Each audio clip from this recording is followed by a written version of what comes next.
सूत जी महाराज ने भागवत जी की रचना वेदव्यास जी ने क्यों की, इसका प्रसंग सुनाया। एक बार की बात है, बद्रिक आश्रम में श्री वेदव्यास जी महाराज बड़े चिंतित बैठे थे। बहुत ध्यान से सुनिएगा।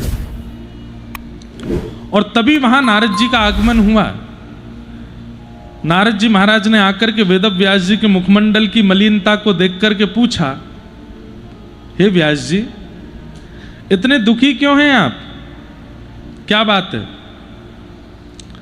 तो व्यास जी ने कहा, मैंने इतने सारे वेद लिख दिए, इतने सारे पुराण लिख दिए, लेकिन मेरे मन को पता नहीं क्यों संतुष्टि नहीं हो रही है, शांति नहीं मिल रही है। अपनी रचना से मैं ऐसा, मुझे को प्रसन्नता नहीं हो रही, मुझे लग रहा है कुछ रह गया है।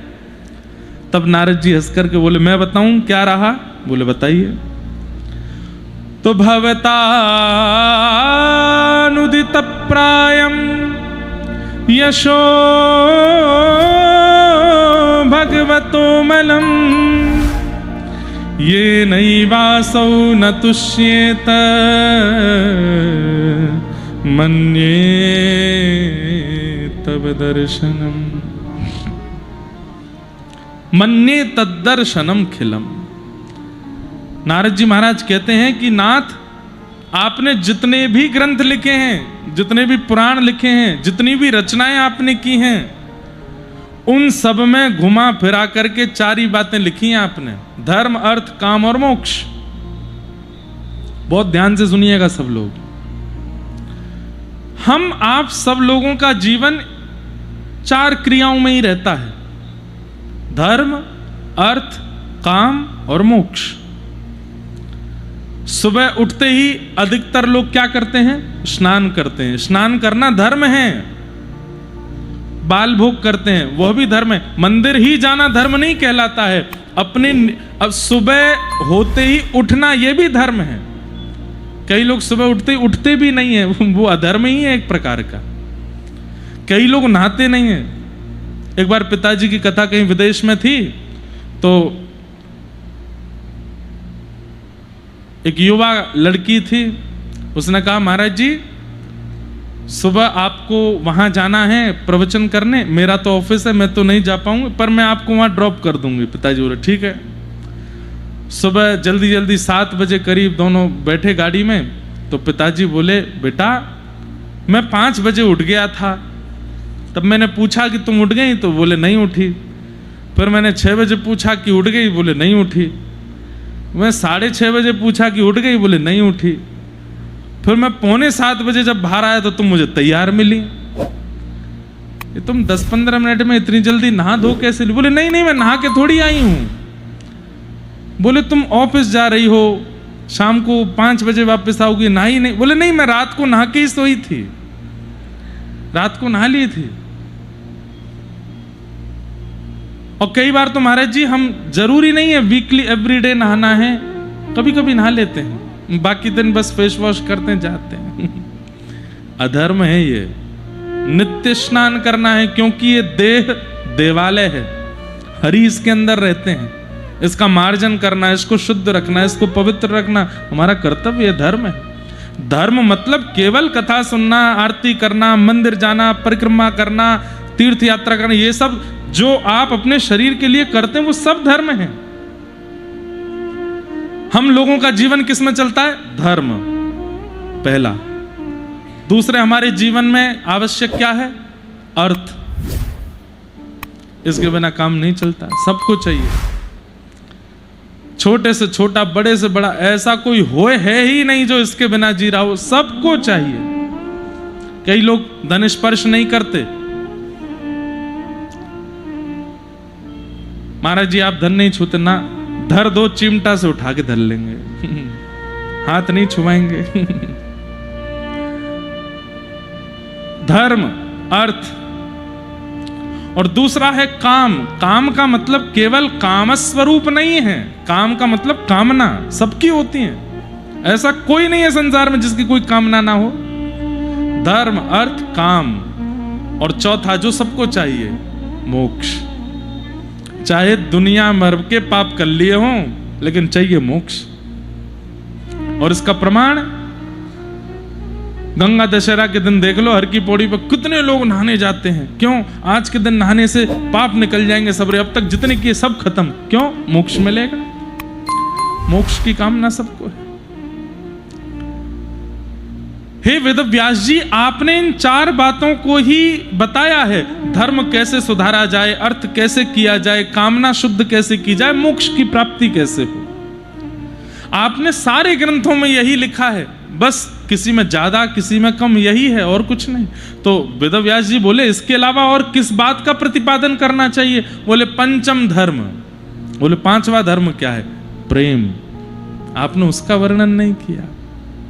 और व्यास जी जब ये 5वां प्रेम आता है ना, तो ये चारों धर्म जो हैं ये गुप्त हो जाते हैं। प्रेम के आगे फिर धर्म नहीं चलता, प्रेम के आगे फिर अर्थ नहीं चलता, प्रेम के आगे फिर कामना नहीं, प्रेम के आगे मोक्ष भी नहीं चलता। हमारे वृंदावन में धर्म अर्थ काम मोक्ष चारों हाथ जोड़ के खड़े हैं। वहां प्रेम की प्रधानता है। दुनिया के किसी भी मंदिर की मंगला आरती 5 बजे 6 बजे हो जाती है, 4 बजे होती है। अरे बद्रीनाथ में 3:30 बजे हो जाती है। ब्रह्म मुहूर्त में मंगला आरती होनी चाहिए, और ब्रह्म मुहूर्त 2:45 बजे से लेकर के लगभग जब तक सूर्य की प्रथम किरण नहीं आती तब तक ब्रह्म मुहूर्त रहता है। इसी में ही मंगला आरती पूरी दुनिया में होती है। हमारे वृंदावन बिहारी जी की 8 बजे होती है। क्यों? छोटो लाला है, जल्दी ना उठेगो, धीमे धीमे उठेगो। धीमे धीमे उठते हैं। घंटी नहीं बजाई जाती आरती में। क्यों? पूरी दुनिया में गरुण विराजमान, घंटी के बिना आरती नहीं होती। बिहारी जी में घंटी नहीं बजती। क्यों? छोटो लाला है, डर जाएगो घंटी बजाएंगे तो। कहां गया धर्म? बोले प्रेम में विलीन हो गया। यशोदा मैया, अब अंदर की बात सुनो। जगन्नाथ भगवान, ये विशाल विग्रह श्री जगन्नाथ जी का स्नान कैसे करते हैं? जगन्नाथ जी के आगे एक शीशा रख दिया जाता है, उस शीशे में जगन्नाथ जी का प्रतिबिंब आ जाता है, उस शीशे पे ही जल डालते हैं पुजारी, जय जगन्नाथ, हो गए स्नान। साल में एक बार स्नान करते हैं, स्नान पूर्णिमा के दिन, और उस दिन स्नान करके बीमार हो जाते हैं। कहां गया धर्म? प्रेम में विलीन हो गया। प्रेम में विलीन हो गया।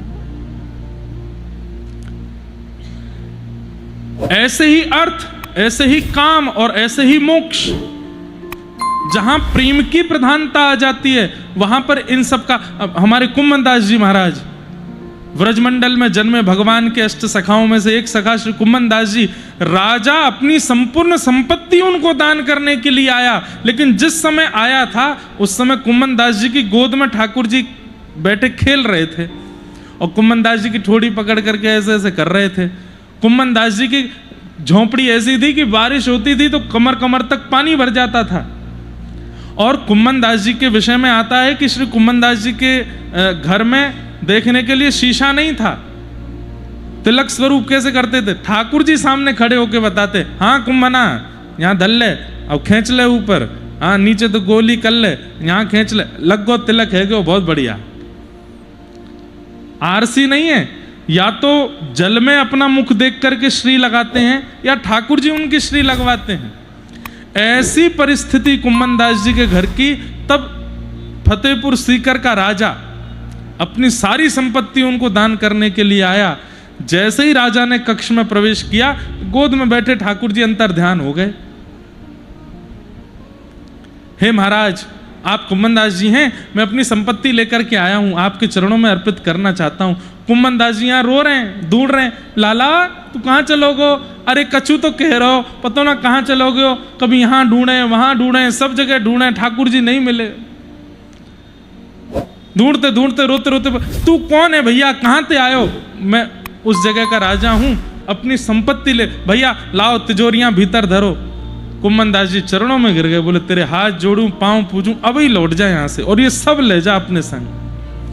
परिवार के लोग इकट्ठे हो गए, कुम्भनदास जी हमको आवश्यकता है धन की, हमारे यहाँ भोजन नहीं बन पाता, हमारे यहाँ ये व्यवस्था नहीं है, वो कोई दे रहा है तो ले लीजिए ना। बोले मोए ना चाहिए, जाके आवे थे श्याम सुंदर चले गए, बाकी सामग्री अगर धर लूंगा तो श्याम सुंदर हमेशा के काजे चले जाएंगे, मुझको नहीं चाहिए। प्रेम में अर्थ की भी इच्छा नहीं होती। अरे सुदामा जी महाराज, अर्थ की इच्छा है नहीं है। एक दिन भोजन नहीं करते, 2 दिन 3 दिन नहीं करते, तो रो करके कभी कभी सुदामा जी की पत्नी कहती है, कैसे द्वारिकाधीश के मित्र हो आप?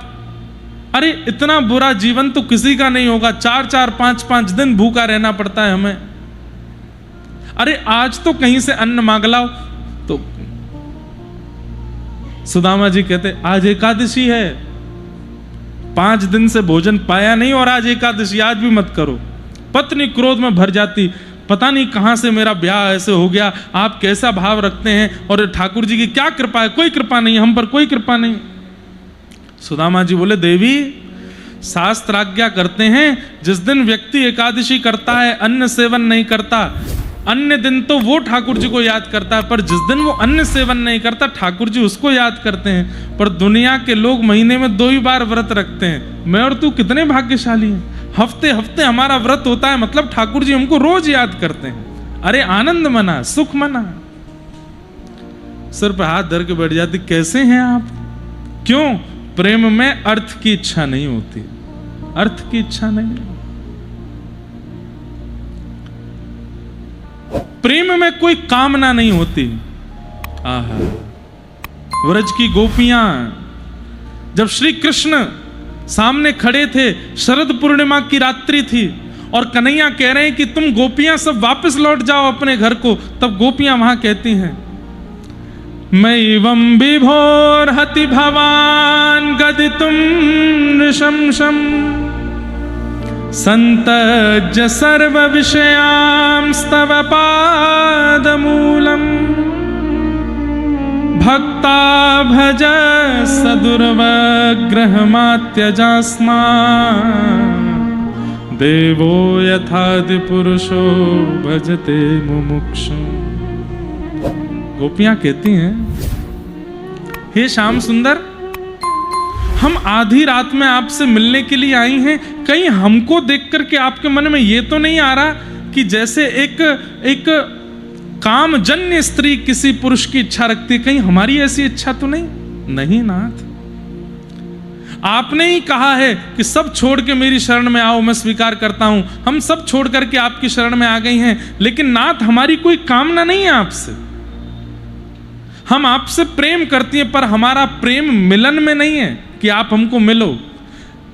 हम आपसे प्रेम करती हैं, पर हमारे प्रेम का मतलब आपको देखना नहीं है, आपसे सुनना नहीं है, आपका स्पर्श करना नहीं है, आपको पकड़ना नहीं है, आपके संग रहना नहीं है।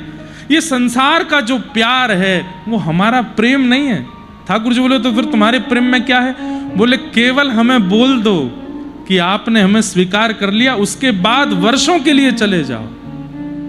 बस हमें बोल दो कि आपने हमें स्वीकार कर लिया, फिर कभी मत मिलना, कभी मत दिखना, कभी मत बोलना, कभी कुछ मत कहना। हम इसमें अपना पूरा जीवन निकाल देंगे कि आपने कहा था कि तू मेरो है, तू मेरी है। बस ये बोल के चले जाओ।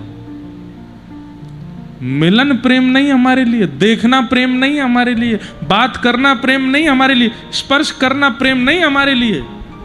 कहां? अरे काम मूर्छित होके गिर पड़ा है रास में। प्रेम में काम नहीं होता। धर्म, अर्थ, काम और मोक्ष। जब श्री ठाकुर जी 14 वर्ष के लिए वन चले गए तो भरत जी महाराज चित्रकूट लिवाने के लिए गए, लेकिन ठाकुर जी जब नहीं आए लौट के, तो श्री भरत जी महाराज ठाकुर जी की पादुका लेकर के आए। पादुका जी अयोध्या में राजभवन में विराजमान की। कोई राजा नहीं था 14 वर्ष तक, भगवान की पादुका बैठी थी बस राज सिंहासन पर। और श्री भरत जी महाराज ने उसी दिन संकल्प किया, हमारे भैया वन में रहेंगे तो हम महल में नहीं रहेंगे, हम भी वन में रहेंगे। पास के नंदिक ग्राम में गए, आप लोग जरूर दर्शन करके आना। और नंदिक ग्राम में एक वटवृक्ष के नीचे बैठ करके चित्रकूट गए थे, तो वहां सब देख करके आए राम जी कैसे रहते हैं। राम जी जैसे रहते हैं उससे भी दयनीय स्थिति में मैं रहूंगा, उनकी बराबर की स्थिति में नहीं रहूंगा। राम जी घास फूस पर सोते हैं, मैं नहीं सोऊंगा, गड्ढा करके नीचे उस पर कुशा बिछा उस पर लेटते। बोले उनके समान आसन पर मैं नहीं बैठूंगा। 14 वर्ष वो जितनी कठिनाई करेंगे उससे कड़ी कठिनाई में मैं रहूंगा। राम जी कंदमूल फल खाते हैं, मैं पत्र खा करके रहूंगा। भैया वनवास राम जी का सबने सुना, पर हम आज वहां वचन देकर के आए हैं कि एक बार 4 दिन की भरत चरित्र की कथा वहीं सुनाएंगे नंदीग्राम में। और श्री भरत जी महाराज ने कैसा तप किया। वहां एक वट वृक्ष है, वृक्ष भीतर का पूरा खराब हो गया है, तो बाहर से एक और वृक्ष प्रकट हो गया अपने आप ही, और भीतर के खराब वृक्ष को ऐसे लिपेट करके ऊपर तक हरा भरा कर दिया है। सारी जितनी भी डालें आप देखेंगे सब आपस में ऐसे मिल रही हैं, मानो राम भरत जैसा, क्योंकि मिलन की ही प्रतीक्षा रही ना। मेरे राम जी आएंगे मैं ऐसे हृदय से लगाऊंगा, मेरे राम जी आएंगे मैं ऐसे चरण पकड़ूंगा। इतना मिलन का भाव वहां रखा गया कि वहां का वृक्ष की डालें भी सब आपस में एक दूसरे से मिल रही हैं। कहते हैं कि वट वृक्ष की जितनी भी डालें होती हैं प्राचीन, वो सब जमीन पर आती हैं, पर वहां की एक भी डाल जमीन पर नहीं आती। आने का प्रयास करते हैं तो वो जल करके भस्म हो जाते हैं।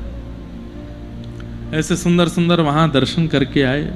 हनुमान जी महाराज जब संजीवनी लेकर के जा रहे थे दक्षिण की ओर, भरत जी ने देखा, देखते रहते थे कि दक्षिण की ओर कोई राक्षस आदि कोई प्रस्थान ना करे, हमारे भैया वहां हैं। हनुमान जी को जाते देखा तो उनको संशय हुआ, पता नहीं कौन है, इतना बड़ा पर्वत ले जाके कहीं फेंक ना दे सेना पर। बाण चला दिया। हनुमान जी महाराज जब गिरे तो जिस पर्वत को लेके जा रहे उसकी कुछ हिस्से वहां गिरे, एक हिस्से में हनुमान जी की आकृति बनी, वो हनुमान जी भी वहां विराज रहे। बहुत सुंदर, हमको तो इतना अच्छा लगा वहां बैठ करके। वहां तीर्थों का जल भरत जी महाराज ने कूप में विराजमान किया, उसका जल पान करके आए। इतना अद्भुत जल, आप लोग जरूर जाइएगा। वहां कुछ वार्ता मत कीजिएगा, थोड़ा बैठ करके केवल भरत जी का चिंतन कीजिएगा। कैसा भरत जी का, अगर अवसर मिला बीच कथा में, क्योंकि वो चरित्र बहुत बहुत करुण प्रसंग है श्री भरत जी का। अवसर मिलेगा तो कहूंगा, नहीं तो 4 दिवस की हमको वहां कथा करनी है, ये तो हम बोले आए। तो हमारे राजूदास जी महाराज बड़ी कृपा कर रहे हैं। आज साथ में ही श्री धर्मदास जी महाराज भी पधारे हैं, उनका भी बहुत बहुत अभिनंदन। आप सब लोगों का बड़ा सौभाग्य है कि अयोध्या के संतजन स्वयं ही आकर के यहाँ पर आपको दर्शन दे रहे हैं। कथा चल रही है, अयोध्या में निवास चल रहा है, संतों के दर्शन मिल रहे हैं, आनंद है। तो हम क्या निवेदन कर रहे थे? धर्म, अर्थ, काम और मोक्ष। जब प्रेम प्रधान होता है तो ना व्यक्ति को धर्म की इच्छा, ना अर्थ की इच्छा, ना काम की इच्छा, ना मोक्ष की इच्छा।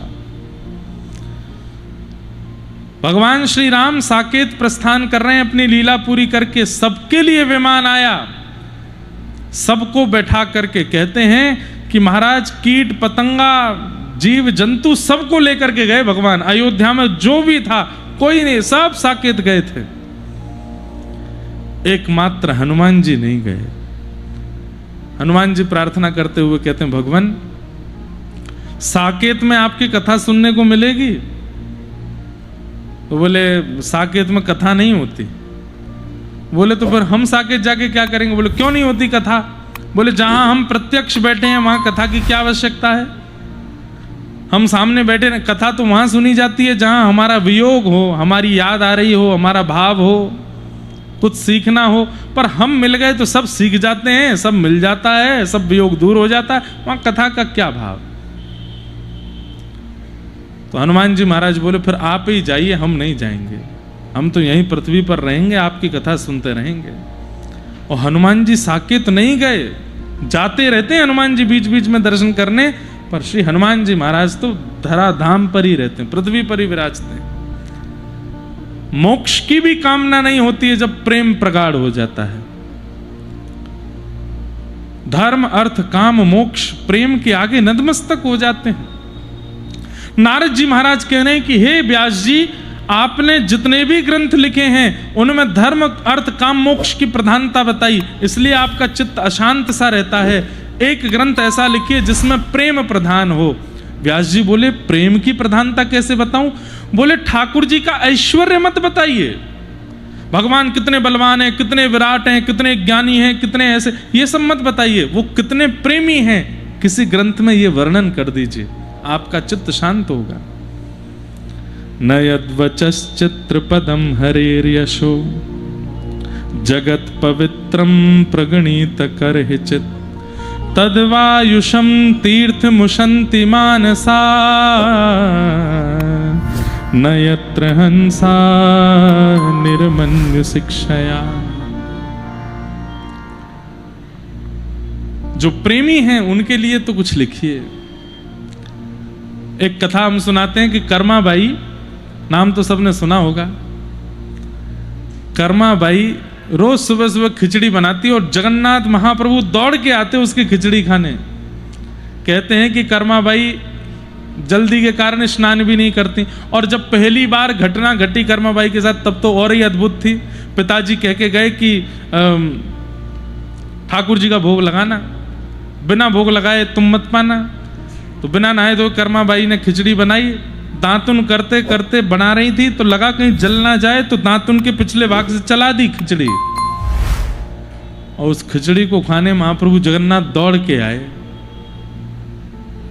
एक बार किसी महात्मा ने कर्माबाई से कहा, कर्मा, ये तुम्हारे पूर्व जन्म के पुण्य हैं कि ठाकुर जी तुम्हारी अपवित्र स्थिति में भी तुम्हारी खिचड़ी खा जाते हैं। कर्माबाई बोली, तो बोले, जिस दिन पूर्व जन्म के पुण्य खत्म होंगे तुम खिचड़ी बनाती रह जाओगी, ठाकुर जी नहीं आएंगे। कर्माबाई रोने लगी, ऐसा मत करिए, ऐसा कोई उपाय बताइए कि ठाकुर जी कभी आना बंद ना करें। तो महापुरुष ने नियम बता दिए, 3 बजे उठना, स्नान करना, कोरी साड़ी पहनना, ऐसे नैवेद्य सिद्ध करना, अग्निदेव का आवाहन करना, चूल्हे का पूजन करना, पात्र पर चंदन टीका लगा देना। उसके बाद जितनी सामग्री, दाल चावल जो भी डालो खिचड़ी में, उन सबको प्रणाम करना। ये वैदिक मंत्र हैं, उनसे उसमें आवाहन करना, अन्नपूर्णा मैया को प्रणाम करना, और तब तुम खिचड़ी बनाना। ये तुम पवित्रता लेके आओगी तो ठाकुर जी देख करके फिर स्थिर हो जाएंगे, फिर कभी नहीं जाएंगे। कर्माबाई बोली, बस यही चाहिए। अगले दिन कर्माबाई ने यही नियम किए। ठाकुर जी आ गए। ठाकुर जी जब पहुंचे तब कर्माबाई चूल्हे का पूजन कर रही थी। ठाकुर जी बोले, अम्मा खिचड़ी, बैठे रहो, अभी बन नहीं है। चंदन लगा रही हैं, कभी कोई मंत्र बोल करके चावल डाल रही हैं, कोई मंत्र बोल के उसमें दाल डाल रही हैं, कोई मंत्र बोल के उसमें नमक पधरा रही हैं, हल्दी पधरा रही हैं। ठाकुर जी थोड़ी पे हाथ धर के बैठे, मैया समय हो गया मंगला का, मुझे जाना है, मंदिर में घंटे घड़ियाल बज रहे हैं। स्थिति ये हुई, ठाकुर जी चिल्लाने लगे, जल्दी कर्मा, जल्दी कर्मा। तभी नाम उनका कर्मा पड़ा, जल्दी कर। और वो इतने धीरे धीरे सब बनाती जा रही मंत्र बोल बोल के। उस दिन बिना खिचड़ी पाए ठाकुर जी चले गए। जब खिचड़ी बन के तैयार हुई, ठाकुर जी जा चुके थे। कर्मा बाई बोली, ये क्या हुआ? मंदिर गई लड़ने ठाकुर जी से, आप क्यों चले आए? ठाकुर जी बोले, कितने बढ़िया प्रेम से भाव से तुम बनाती थी, इतना सब कुछ, ये क्या आज नया तुमने वो नियम शुरू किया? बोले, मुझे सब पता है, मेरे पुण्यों के कारण आप आ रहे थे और मेरे पुण्य क्षीण हो रहे थे। मेरे को एक महात्मा ने बताया, ये नियम से स्नान ध्यान करके बनाओ तब। ठाकुर जी बोले, नियम उनके लिए हैं जिनके चित्त में प्रेम नहीं है कर्मा। जो प्रेम शून्य है उनको नियम करने की आवश्यकता है। तू तो प्रेमी है, तुझे नियम की क्या आवश्यकता? तेरे लिए कोई आवश्यकता नहीं है। और सही बात है ये, जिनके चित्त में नियम प्रेम नहीं है मतलब वो अपवित्र है, इसलिए उनको नहाना भी पड़ेगा, उनको संध्या वंदन भी करनी पड़ेगी, उनको तीर्थों के जल भी पीना पड़ेगा, उनको पंचगव्य भी पान करना पड़ेगा। पर जिनके चित्त में प्रेम नीर बहता है उनका चित्त तो परम पवित्र है, उनको किसी की आवश्यकता नहीं है।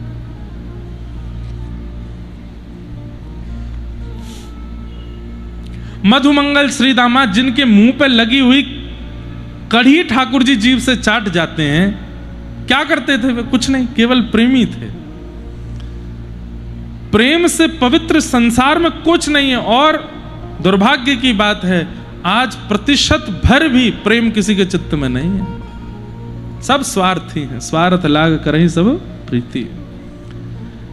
बस ये प्रेम हमारे चित्त में आ जाए इन कथाओं से, तब ठाकुर जी प्राप्त हो जाए। क्योंकि साधन हम इतने नहीं कर पाएंगे जितने सतयुग के लोगों ने किए, त्रेता के लोगों ने किए, द्वापर के लोगों ने किए।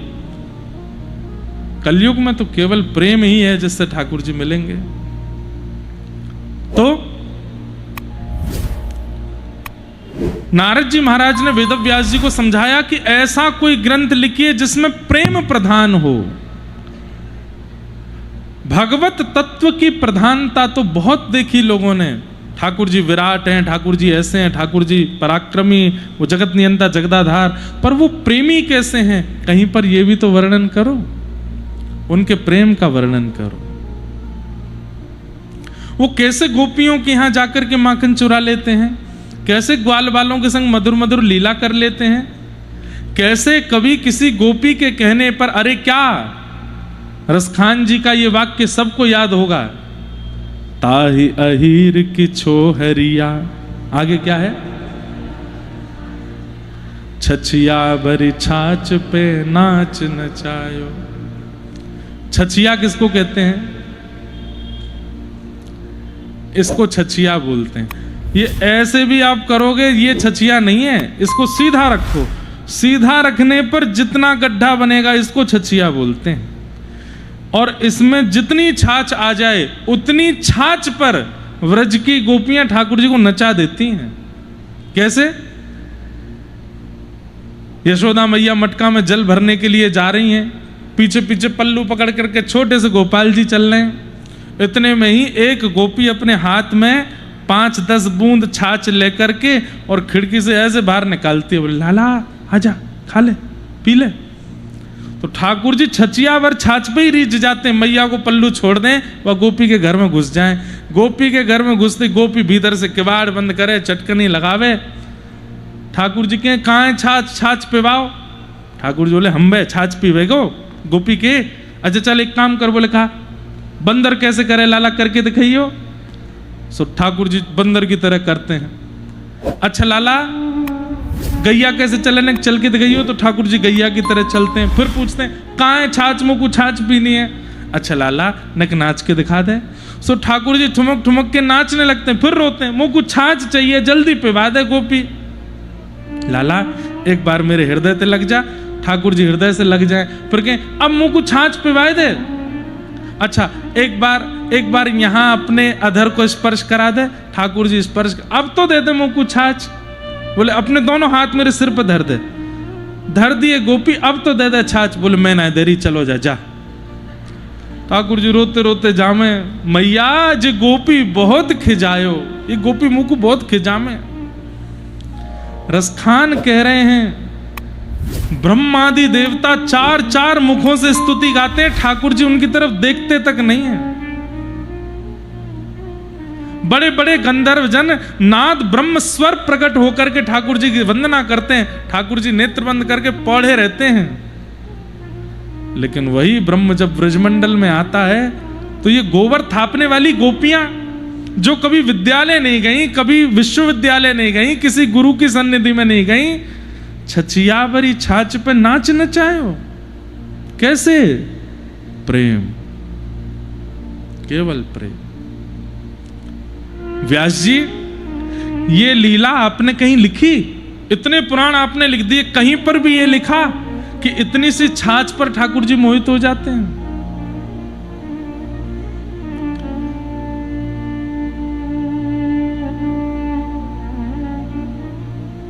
कि वत्सान मुंचन क्वचित समय क्रोश संजात हास। वर्णन करते हैं श्री शुकाचार्य जी, बछड़ाओं को खोल के भाग जाते हैं, बच्चों को नोच के भाग जाते हैं।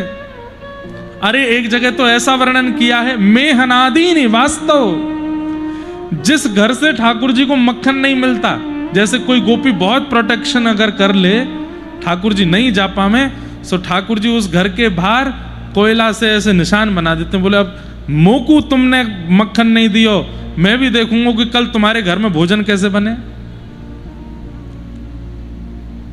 क्या करते हैं ठाकुर जी? सुबह सूर्य उदय होने से पहले ही यशोदा मैया के बगल से धीमे से उठते हैं और उठ करके सब ग्वाल बालों को इकट्ठा करके सूर्य उदय से पहले ब्रह्म मुहूर्त में पहुंच जाते हैं उस गोपी के घर जिसने माखन खाने से कल रोक दिया। फिर क्या करते हैं? उसके द्वार पे, उसके चूल्हे पे, उसके जहां भी जगह मिलती पवित्र स्थान जो भी, सब जगह सबरे ग्वाल बाल धोती खोल खोल करके मैं अनादि निवास्तव। सुबह सुबह गोपी उठ करके आती है और जब देखती है हाय राम पूरे आंगन में